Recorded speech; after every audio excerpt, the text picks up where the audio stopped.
Book 2. Among the Quadi at the Granua.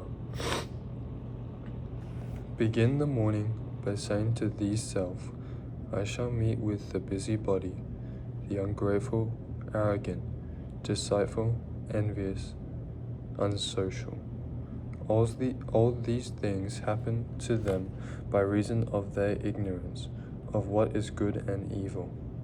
But I, who have seen the nature of the good, that it is beautiful, and of the bad that it is ugly, and the nature of him who does wrong, that it is akin to me, not only of the same blood or seed, but that it participates in the same intelligence and the same portion of the divinity. I can neither be injured by any of them, for no one can fix on me what is ugly, nor can I be angry with my kinsman, nor hate him.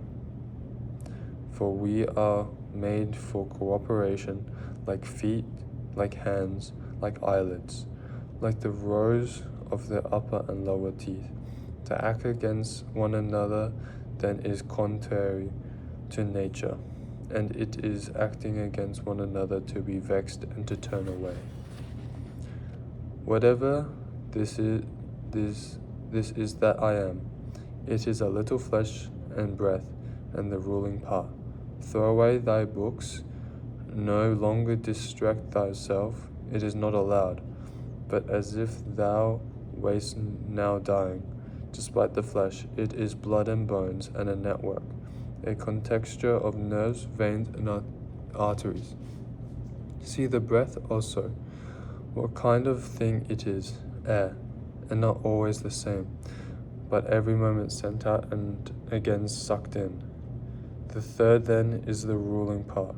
Consider thus, thou art an old man, no longer let this be a slave, no longer be pulled by the strings like a puppet to unsocial movements, no longer either be dissatisfied by thy present lot, or shrink from the future. All that is from the gods is full providence. That which is from fortune is not separated from nature, or without an interweaving and involution with the things which are ordered by providence. From thence all things flow, and there is besides necessity, in that which is for the advantage of the whole universe, of which thou art a part. But that is good for every part of nature, which the nature of the whole brings, and what serves to maintain this nature. Now the universe is preserved, as by the changes of the elements, so by the changes of things compounded of the elements. Let these principles be enough for thee, let them always be fixed opinions. But cast away the thirst after books, that thou mayest not die murmuring, but cheerfully truly, and from the hearts thankful to the gods. Remember how long thou hast been putting off these things, and how often thou hast received an opportunity from the gods, and yet dost not use it. Thou must now at last perceive of what universe thou art a part, and of what administrator of the universe thy existence is an efflex, and that a limit of time is fixed for thee, which thou dost not use for clearing away the clouds from thy mind. It will go, and thou wilt go, and it will never return. Every moment think steadily as a Roman, and a man to do thou haste in hand, with perfect and simple dignity, and feeling of affection and freedom and justice, and to give thyself relief from all other thoughts. Thou wilt give thyself relief if thou doesn't every act of thy life as if it were the last, laying aside all carelessness and passionate aversion from the commands of reason, and all hypocrisy and self-love, in discontent with the portion which has been given to thee. Thou seest how few the things are, the which if a man lays hold of, he is able to live a life which flows in quiet, and is like the existence of the gods. For the gods on their part will require nothing more from him who observes these things. Do wrong to thyself, my soul, but thou wilt no longer have the opportunity of honoring thyself. Every man's life is sufficient, but thine is nearly finished. Though thy soul reverence not itself, but places thy felicity in the souls of others. Do the things external which fall upon thy distance thee.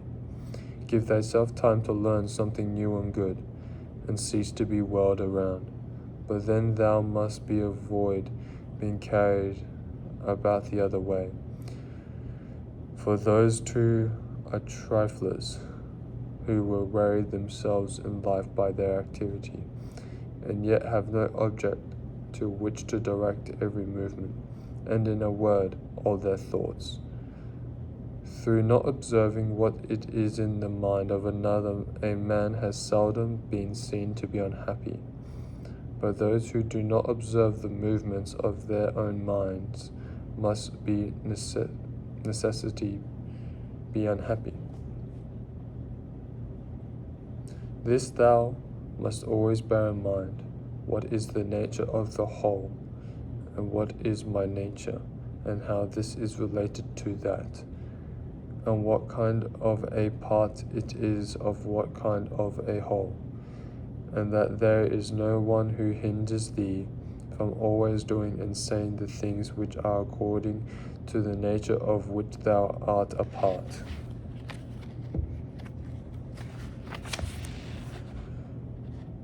Theophrastus, in his comparison of bad acts, such a comparison as one would make in accordance with the common notions of mankind, says like a true philosopher that the offences which are committed through desire are more blamable than those which are committed through anger.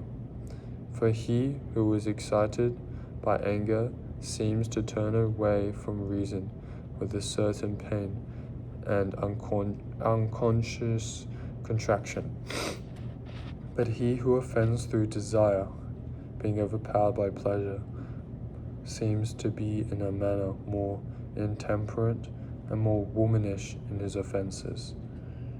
Rightly then, and in a way worthy of philosophy, he said that the offence which is committed with pleasure is more blamable than that which is committed with pain, and on the whole, the one is more like a person who has been first wronged through pain is compelled to be angry, but the other is moved by his own impulses to do wrong, being carried towards something others, doing something by desire. Since it is possible that thou mayest depart from life this very moment, regulate every act and thought accordingly. But to go away from among men, if there are gods, it's not a thing to be afraid of. For the gods will not involve thee in evil, but if indeed they do not exist, or if they have no concern about human affairs, what is it to me to live in a universe devoid of gods or devoid of providence? But in truth they do exist, and they do care for human things, and they have put all the means in man's power to enable him not to fall into real evils. And as to the rest, if there was anything evil, they would have provided for this also, that it should be altogether in a man's power not to fall into it. Now that which does not make a man worse, how can it make a man's life worse? But neither through ignorance, nor having the knowledge, but not the power to guard against or correct these things, it is possible that the nature of the universe has overlooked them, nor it is nor is it possible that it has made so great a mistake, either through want of power or want of skill, that good and evil should happen indiscriminately to the good and the bad. But death certainly, and life, honor and dishonor, pain and pleasure, all these things equally happen to good men and bad, being things which make us neither better nor worse. Therefore, they are neither good nor evil.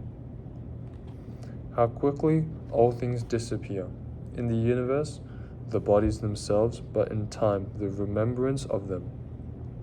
What is the nature of all sensible things, and particularly those which attract with the bait of pleasure, or terrify by pain, or are noised abroad by vapory fame? How worthless or contemptible or sordid and perishable and dead they are. All this it is the part of the intellectual faculty to observe. To observe, too, who these are, whose opinions and voices give reputation, what death is, and the fact that if a man looks at it in itself, and by the abstractive power of reflection, resolves into their parts of all things, which presents themselves to the imagination in it, he will then consider it to be nothing else than an operation of nature. And if anyone is afraid of an operation of nature, he is a child. This, however, is not only an operation of nature, but it is also a thing which conduces to the purpose of nature. To observe too how man comes to the deity, and by what part of him, when this part of man is so disposed. Nothing is more wretched than a man who traverses everything in a round, and preys into things beneath the earth, as the poet says, and seeks by conjecture what is in the minds of his neighbors, without perceiving that it is sufficient to attend the demon within him, and to reverence it sincerely. And reverence of the daemon consists in keeping it pure from passion and thoughtlessness, and dissatisfaction with what comes from God and man. For the things from God merit veneration, for their excellence, and the things from men should be dear to us by reason of kinship, and sometimes even in a manner they move our pity by reason of men's ignorance of good and bad. This defect being not less than that which deprives us of the power of distinguishing things that are white and black. Though thou shouldn't be going to live 3,000 years, and many times 10,000 years, still remember that no man loses any other life than this which he now lives, nor lives any other than this which he now loses. The longest and shortest are thus brought to the same, for the present is the same to all, though that which perishes is not the same. And so that which is lost appears to be a mere moment. For man cannot lose either the past or the future. For what a man has not, how can anyone take this from him? These two things then thou must bear in mind. The one, that all things from eternity are of like forms and come round in a circle, and that it makes no difference whether a man shall see the same things during 100 years or 200, or an infinite time. And the second, that the longest liver and he who will die soonest lose just the same. For the present is the only thing of which a man can be deprived, if it is true that this is the only thing which he has, and that a man cannot lose things if he has it not.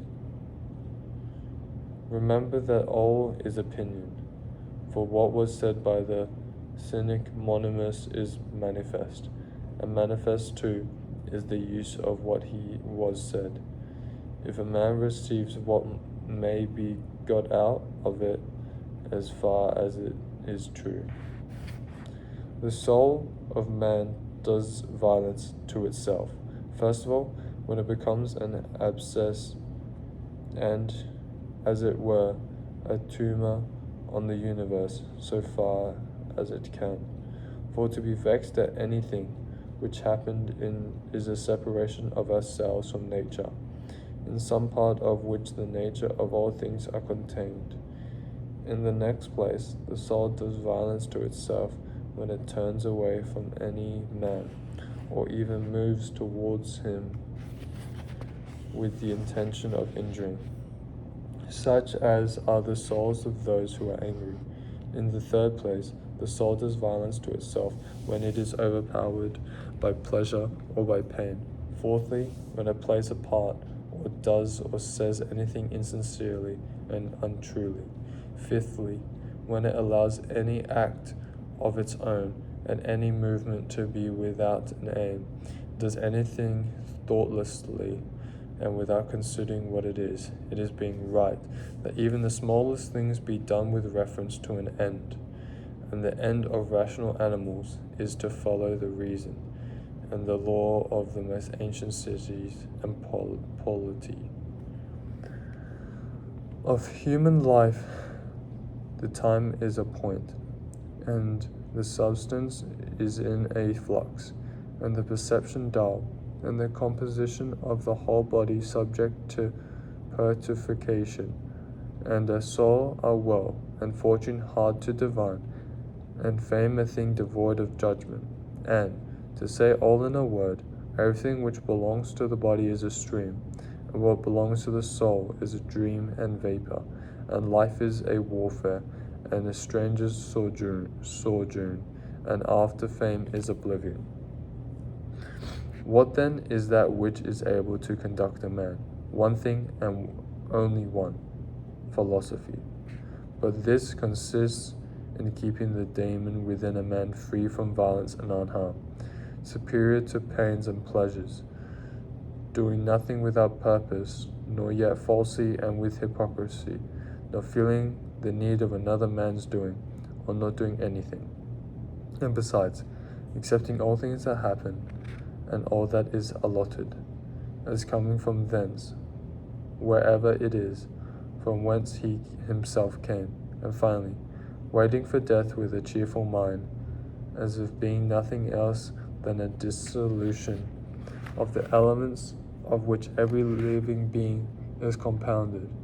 But if there is no harm to the element themselves, in which continually changing into another, why should a man have any apprehension about the change and dissolution of all the elements? For it is according to nature, and nothing is evil which is according to nature.